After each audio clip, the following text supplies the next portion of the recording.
LDF സ്ഥാനാർത്ഥികളെ സംബന്ധിച്ച് മാധ്യമങ്ങൾ നൽകുന്ന ഊഹാപോഹ വാർത്തകളിൽ അടിസ്ഥാനമില്ലെന്ന് CPM ഇടുക്കി ജില്ലാ സെക്രട്ടേറിയറ്റ്. സ്ഥാനാർത്ഥികളെ സംബന്ധിച്ചുള്ള പ്രാഥമിക ആലോചനകൾ പോലും നടന്നിട്ടില്ല. മണിയാശാൻ മലയോരത്തിന്റെ സ്വന്തം. പൂർണ്ണ ആരോഗ്യവാനായ മണിയാശന് അനാരോഗ്യമെന്ന പ്രചാരണങ്ങൾക്ക് പിന്നിൽ പ്രത്യേക അജണ്ടയെന്നും സെക്രട്ടേറിയറ്റ്. സ്ഥാനാർത്ഥികളെ സംബന്ധിച്ചുള്ള പ്രാഥമിക ആലോചനകൾ പോലും പാർട്ടിക്കുള്ളിൽ നടന്നിട്ടില്ല.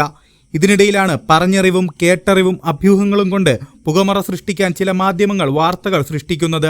ഗൃഹസമ്പർക്ക പരിപാടികൾക്കും സംസ്ഥാന ജാഥയ്ക്കും ശേഷം മാത്രമേ അത്തരം ചർച്ചകളിലേക്ക് LDFും CPIMും കടക്കുകയുള്ളൂ. സംസ്ഥാന ജില്ലാ നേതൃത്വങ്ങൾ ഇക്കാര്യങ്ങൾ വിശദമായി ചർച്ച ചെയ്യും. വസ്തുത അതായിരിക്കെ ഊഹാപോഹങ്ങൾ പ്രചരിപ്പിക്കുന്നത് ജനാധിപത്യ സമൂഹത്തിന് ചേർന്നതല്ലെന്ന് ഇടുക്കി ജില്ലാ സെക്രട്ടേറിയറ്റ് അറിയിച്ചു. MMണി MLAയ്ക്ക് അനാരോഗ്യമെന്ന് ചിലരും ചില കേന്ദ്രങ്ങളും ദുഷ്പ്രചരണം നടത്തുന്നുണ്ട്. UDFിനെ സഹായിക്കാനായി മനഃപൂർവ്വം നടത്തുന്ന കുപ്രചരണമാണിത്.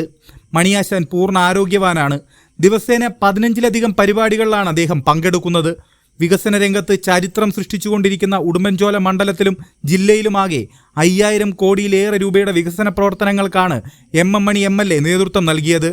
ജില്ലയുടെ ചരിത്രത്തിൽ ഇത്രയും പുരോഗതിയും വികസനവും നടന്ന കാലം മുൻപൊരിക്കലും ഉണ്ടായിട്ടില്ല.